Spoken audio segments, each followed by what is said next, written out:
Aujourd'hui, je vais parler de 3 actions PEA que j'ai à contre-cœur vendues. Vous verrez, j'ai une raison particulière. Ensuite, j'évoquerai le cas Total Energy qui menace de se faire la malle aux USA. Oh merde! Oh, c'est con ça! Mais avant d'évoquer Total et mes ventes, une action en revanche que je risque certainement pas vendre, c'est Alphabet, maison mère de Google. La dernière publication est canon. Purée! Alphabet a publié des revenus trimestriels supérieurs aux attentes de Wall Street, portés par des recettes publicitaires en hausse, ainsi que par une demande croissante pour ses services d'IA génératifs. Et Alphabet ne s'est pas arrêté là, puisqu'il a annoncé jeudi le premier dividende de son histoire, plus un programme de rachat d'actions de 70 milliards de dollars, ce qui s'applaudit. Tout ça fait que Wall Street a été séduit, un vent d'optimisme a soufflé sur l'action Google jeudi en après-bourse et durant toute la journée de vendredi.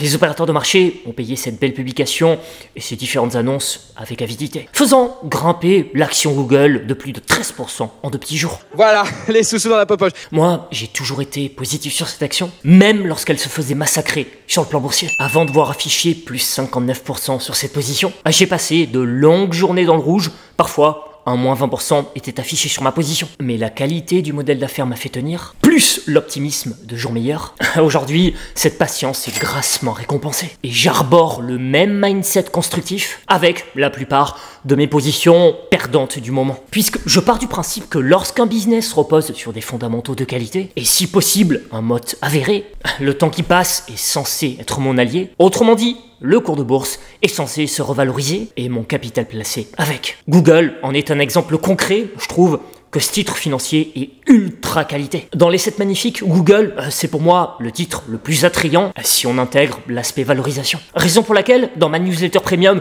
du 6 avril 2024, j'avais partagé une opinion acheteuse sur l'action Alphabet. Je vous laisse apprécier la belle évolution du cours de bourse depuis. Ah ouais, je vais en profiter pour réagir à un commentaire sur une de mes précédentes vidéos, suite à une phrase que j'ai prononcée. Après, si vous voulez de la vraie valeur à exploiter sur les marchés financiers, c'est dans ma newsletter premium que tout se passe, premier lien en description. La personne, en bon petit français socialiste, n'était pas très contente de ne pas accéder à la totalité de mon contenu gratuitement. Alors déjà, sachez que dans ma vie professionnelle, je n'ai jamais tenu d'association à but non lucratif et je compte pas commencer aujourd'hui. Autrement dit, le travail gratuit, je connais pas. Lorsque je livre à une personne de la valeur, je cherche une rétribution, c'est le b.a.-ba du capitalisme. Déjà parce que je suis convaincu que cette personne va à son tour en extraire un max de valeur. Ensuite, parce que je rappelle qu'un capitaliste, c'est une personne recherchant l'accumulation de profits. Et je suis encore étonné que vous n'ayez pas compris mon état d'esprit à ce sujet, surtout que mon nom de chaîne ne laisse planer aucun doute à ce sujet. Après, si vous aimez vraiment autant que ça le travail gratuit, ce que je vous propose, c'est demain, vous allez acheter votre caméra et votre micro, puis vous lancez votre chaîne YouTube sur la bourse en totale gratuité durant une année. Une année, c'est le temps globalement qu'il vous faudra pour fédérer une communauté. Et comme je suis bon prince, vous pourrez même faire votre publicité en commentaire de mes vidéos. Comme quoi, contrairement à moi, vous vous engagez à livrer des analyses poussées sur des actions gratuitement toute l'année. Le problème, c'est que vous ne le ferez pas car ça demande beaucoup de travail. Et généralement, on va pas se mentir, ceux qui s'offusquent d'un service payant, à 80%, ce sont les plus feignants. Et si vous faites partie des 20% restants non feignants, vous tiendrez tout simplement pas la durée car personne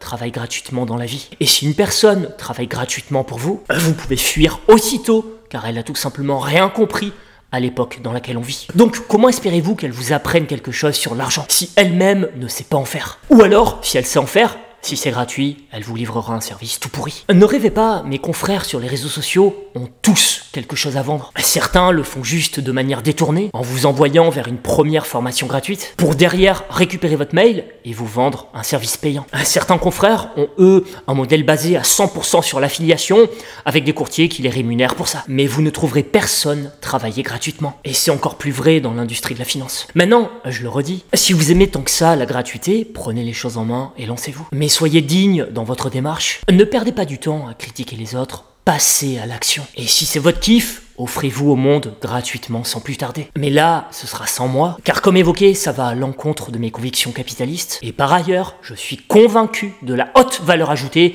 de mon service de newsletter tarifé. Pour moi, le contenu que je propose dedans, c'est un ticket tout droit vers la prospérité. En tout cas, ça maximise grandement les chances de prospérer. Si j'ai autant de convictions, c'est tout simplement parce que les analyses partagées dans mes newsletters sont toutes backées par des abonnements pour la plupart payants. D'ailleurs, je viens personnellement de souscrire à un nouvel abonnement pro pour apporter toujours plus de valeur à mes fidèles lecteurs. C'est ce qu'on appelle dans le business une relation gagnant-gagnant. Je capte une partie de la valeur délivrée dans mes newsletters via un système d'abonnement. En échange, je fournis un condensé d'informations financières ultra qualité émanant de mes multiples accès payants. Et mon lecteur, lui, en un seul abonnement, accède à tout ce condensé d'informations financières, ce qui lui offre une belle visibilité sur les différentes tendances de marché.